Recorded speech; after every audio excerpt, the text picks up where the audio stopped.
Sai Maloo pito. Ani te tau sioke topiki pe koe neo trigonometry. Ki whai rule wu cosine rule. Ia whika time kou tau kume ha side hata whaaki pe ko ha whi engkare hata patou. Ia pe ngai whaunga ki ngai aki. Kai te penia pe ko ta patou koe o ku right angle pe o ku ikai ke right angle. Pe koe cosine rule o ngai ke time kou ka hata patou o ku right angle. Hange ko whi ta patou koe ni. Pe whi cosine rule whi la koe ni o tara mai. Pau koe whi tapatolu awa tu koe ongo whi turiki koe tolu koe A, B, ma C. Aka turiki tolu ni koe whanga whi engkare angle A, B, angle C. Whi mea uraki koe ke tam koe ngai ke cosine rule. Whama ke lao whahingoa utawhaki mai u engkare. Ka pau ko angle A ule vai ko side A. Pau ko angle C ule ko side C. Pau ko angle B ule ko side B. Ka lower case matai tohi sisi ka matai tohi lahi whanga whi engkare koe. Pe tok ti peni lewa ko whi ai side pe koe engkare koe kumi I he formula te ngai aki. Ai ko ngā tolo formula. Pau ke kumi a A ko engkare e A ia he formula koe. Ka pau ke kumi lewa B ko engkare le te ngai aki upi B. Ka pare te kumi C engkare te ngai ki ko angle C. Kai tipeni ia I he whehu ko kawatu. Okay? Sai, kapati tau ngai ki fo I example koe ni. Example koe ni uku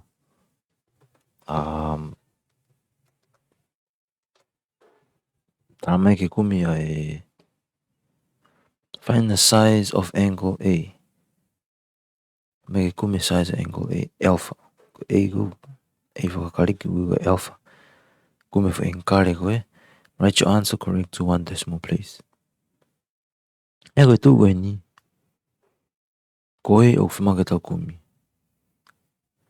Pako alpha Malapi ke tau uia whi ta whaki koe ko Nanti ko K koe, ko angle K. Ai ko tua alpha. Ko K, ta whakalea koe ko small K. Ko lower case K. Koe ko angle M. Pero ta whaka ko lower case M. Ko lea ko capital L, engkarea koe. Whakalea koe lower case L. Heke ke A, B, C maupe. E tipen bea whi papai mo ko hawatu. Koe nyo ku K, L, M. Pe te tau ki furi hepe wang whi matai tohi. Ki he mea ko komai ni. Sai. Ko engkare ko puria ko angle K.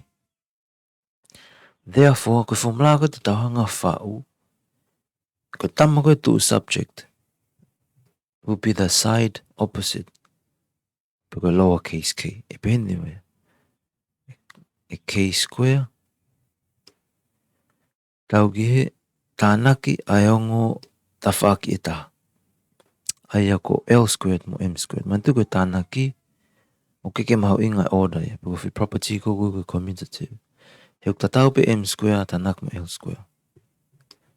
Keke ngata ai wai mai nasi. Ua. Ua. Peke whatonga e hen. Ko he hape o ngā side ko tohi mai he. Ko naua pe te rewhiri ngā ke he. Ka hei kai ki square ya. Ai ko ngā side ko tānaki me ko he tawhaki koe. Ko naua pe te rewhiri ngā ke he. Ka keke ha square. Osi pe patok wha osi dewa. I fo engkale ko ku whimau ke tau kumi. Ai ako angle K. Angle K. Toho I lewa he ko e cosine. Cosine K. Mantui koe, mai koe whi parparema koe ni. Oku rotonga angle K koe. Koe kuia he koe fita. Koe alpha. Koe koe alpha. Ai lau peke tau ririu koe alpha. Ai whi K koe pe pehene lewa. Koe cosine alpha. Alpha. Koe ia 2 LM M square plus L square. Tatau ke K square. Sai kapate tau tok mai ki konga ko ini. Tok mai ki besi hoko. Okay.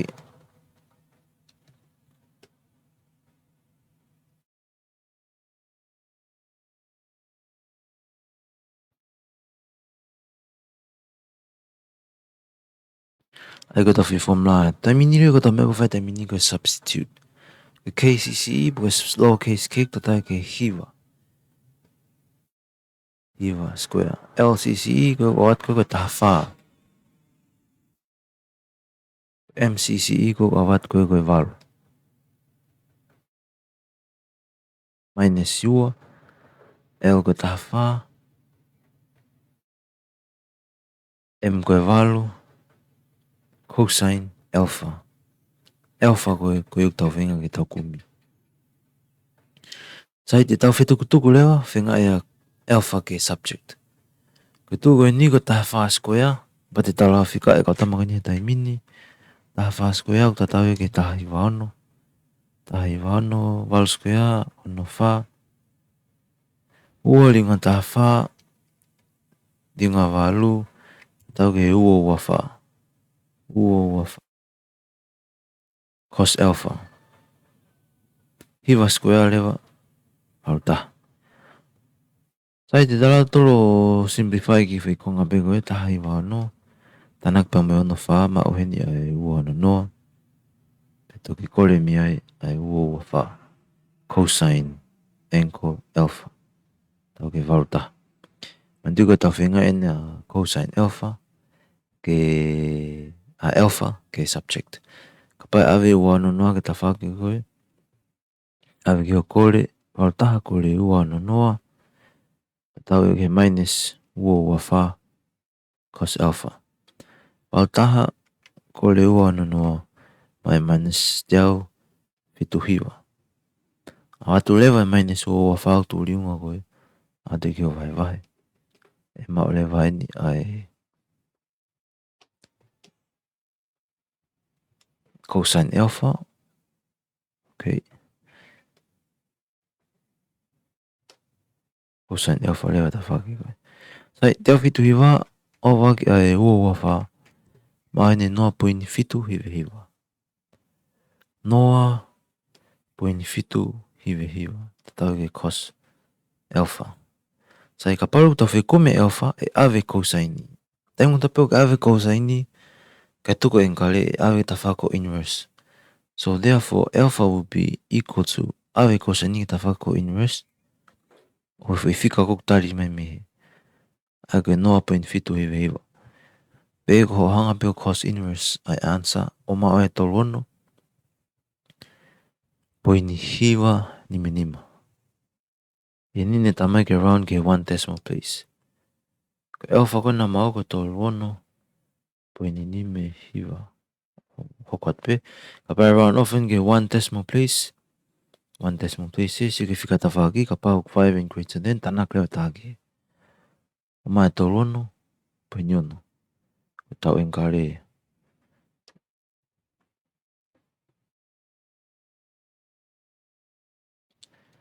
Peko lawa fifi hui kuya.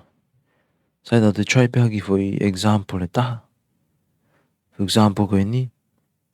O atu hene foi tapatolu tamai ke kumi e length side ST. Foi length side ST koe. Ko length pia koe.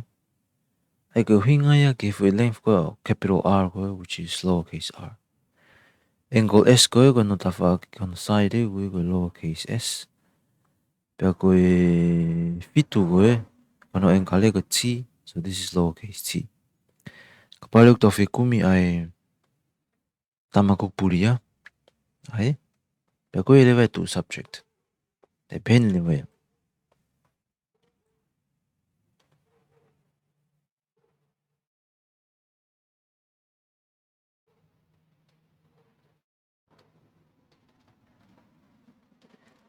Ai lewa R ke tu subject. Ai ko R square. R square. Tatau gihe. Mantu ke fotunga ko formula. Nyongo A, B, C he. Katika hanga peo liriu. katatau ki he formula ko fima ke solova problema ko eke. Nego r square tatau ki he lower yung tafaki ko tanaki nao. Nego esa mochi tanaki.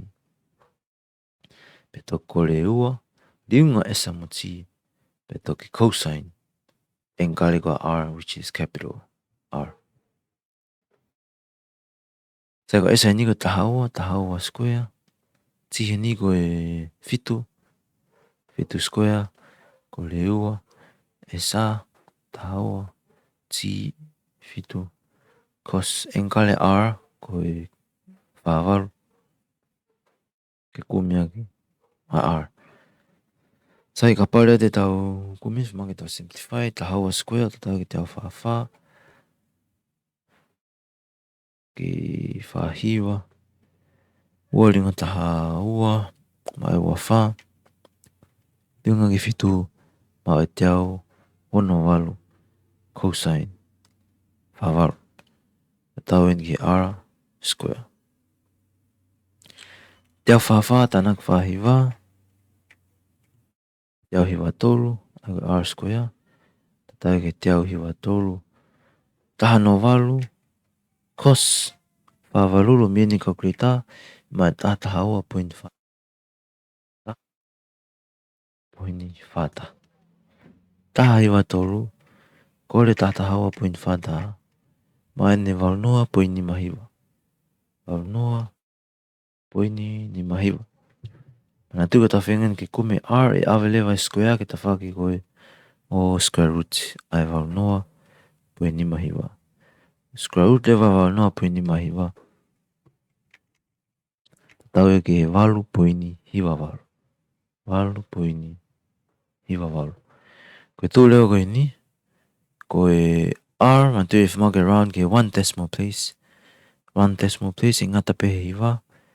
While greater than tanak lewa taha ke hiwa mai ongo full te alme taha ke mai hiwa poini noa koe 1 decimal place ya.